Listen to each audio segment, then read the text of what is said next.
Hello! For today's miniserye, tara, samahan niyo ako. Itutour ko kayo sa neighborhood namin. Alam niyo ba guys, before summer, talagang daily kami nagwo-walking ng anak ko. Yan na kasi yung pinaka-exercise ko. Pero now that it's summer, napakainit talaga guys. Hindi ko talaga kayang lumabas ng 5 p.m. Kaya I really have to wait 8 p.m. Pero kita nyo naman guys, may araw pa, maliwanag pa, hindi pa siya madilim. Pero at least, hindi na siya gaanong mainit. Kaya it's perfect time for us to go walking or biking. So ito pala yung neighborhood namin guys. As you know, we live in a high desert of California. So yung neighborhood namin guys, nasa elevated area siya. I wouldn't say it's a hillside, pero I should say it's elevated. So kung tatanawin mo yung backyard, makikita mo yung mga bahay sa baba. So ganon yung neighborhood namin. Kainit talaga. Pero pag winter naman guys, or spring, napakaganda din ng weather dito guys. Kaya napakagandang maglakad-lakad talaga. Alam nyo ba guys, yung mga kapitbahay namin, hindi ko sila kilala. Kasi bihira silang lumalabas. At alam nyo ba guys, kapitbahay namin yung may-ari ng Toyota dealership dito sa town namin. Napakalaki talaga ng bahay nila. Madadaanan natin mamaya, pero hindi ko lang sasabihin kasi baka i-report ako kasi in-expose ko yung mansyon nila. Pero yes guys, yung mga tao dito guys, bihira mo silang makitang lumalabas kasi napaka-busy sa work. Yung iba, ang daming negosyong inaasikaso. Yung iba naman, talagang ayaw lang talagang lumabas. Kaya mapapanis yung laway mo. Pag-usapan natin guys, gaano ba kahirap ang buhay sa Amerika? Kasi maraming misconception eh. Sabi nila, ang ganda daw ng buhay ko dito, ang sarap-sarap daw ng buhay ko dito, pero kung alam nyo lang, alam nyo ba guys, ang buhay sa Amerika ay napakahirap, lalo na kung wala kang trabaho. Ang buhay dito sa Amerika guys, for me, swerte-swerte lang talaga. If your husband is rich, then you have a good life kasi hindi ka na mag-worry, hindi ka na masistress kung saan ka kukuha ng pambayad ng mga bills mo. Pero if you marry an ordinary man who is also working so hard, ay napakahirap guys kasi ang dami naming bills dito guys. Alam nyo ba guys, ang galawan dito, puro pera. Kung wala kang pera, napakahirap talaga.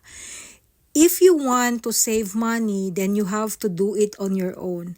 For example, if you don't have time to clean your house because you're too busy working, then you can hire a house cleaner. You have to pay $500. Pero depende din guys, pag sobrang madumi yung bahay mo, then obviously, you need to pay more. Now, if you don't have time to take good care of your front yard and backyard, obviously, you have to hire a landscaper. And you have to pay another $500. Tapos, yung landscaper mo guys, will report twice a month. If you want more, then obviously, you have to pay more. And then, when you want to prune your palm trees, kagaya nung sa harapan namin, yung dalawang palm trees, you know what guys, we paid $350 every January lang kasi napakamahal, hindi namin kaya yung budget guys eh. Yung ibang neighbors namin, twice a year, kami once a year lang kasi walang budget. If you hire a handyman, per hour ang bayad sa handyman guys. Kaya mas mabuti guys kung marunong kang mag-ayos-ayos. Kaya yung asawa ko guys, he really do everything in our house. Siya yung nag-aayos sa sink, siya yung nag-aayos sa toilet namin, marunong din siya sa AC, nanonood siya ng ano guys, yung ginagawa niya, he watch YouTube, and then he learn from it, tapos siya na talaga yung nag-aayos. Nakasave kami guys, kasi guys, we have a regular handyman and landscaper, and they work for us, so we pay them every month. They work for our apartment, sila yung regular handyman namin sa apartment at saka yung regular landscaper namin. So, hindi na namin kaya guys na kumuha pa ng additional services for us. Kaya kami talaga yung gumagawa. Bawal talaga ang tamad dito guys. Karamihan dito guys nagdo-double job para lang makasurvive kasi ang mahal nga ng cost of living dito sa California. At karamihan din, husband and wife talaga yung nagtatrabaho para may pambayad sa mga bills. Ang dami naming bills guys, non-stop. Ang daming insurance guys na dapat bayaran. Fire insurance, health insurance, dental, medical, may eye insurance pa, may property taxes pa. Ang dami guys at marami pang iba. Tapos yung child care guys, napakamahal. Alam nyo ba magkano? Nasa 1,700 going up lang naman. Depende talaga guys. You know, I have a friend. You know, pagkatapos niya mga anak guys, after 3 months, kasi nga wala siyang choice, kailangan niya talagang magtrabaho para makatulong sa mga gastusin sa bahay.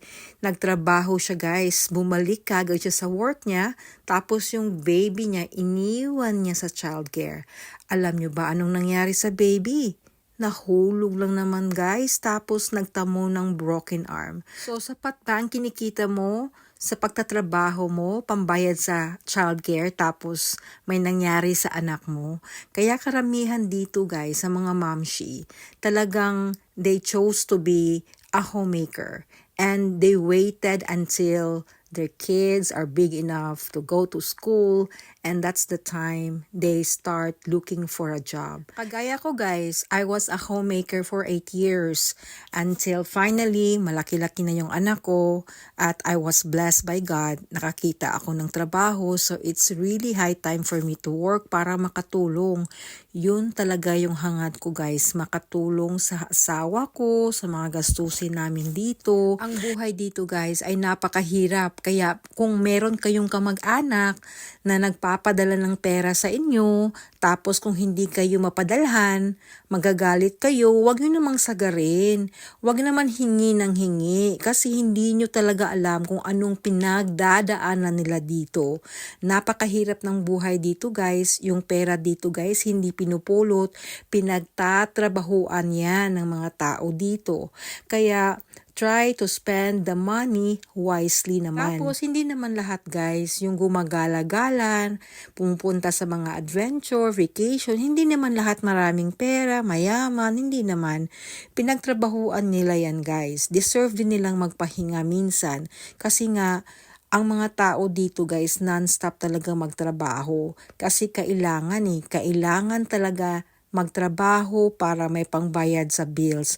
Kung nagbabakasyon naman sila, deserve naman nila yan guys. Kaya tinutuwid ko yung mga misconception na sabi pag nasa abroad maraming pera, mayaman, kaya grabe talaga yung iba hingi ng hingi tapos hindi iniisip kung anong kalagayan ng mga kamag-anak nila sa abroad. Yun lang, real talk lang ako. At based din sa experience ko, nagsasabi ako ng totoo na hindi lahat na nakikita nyo sa social media ay realidad. So I guess that is all for now. Until next miniserye, thank you. Bye!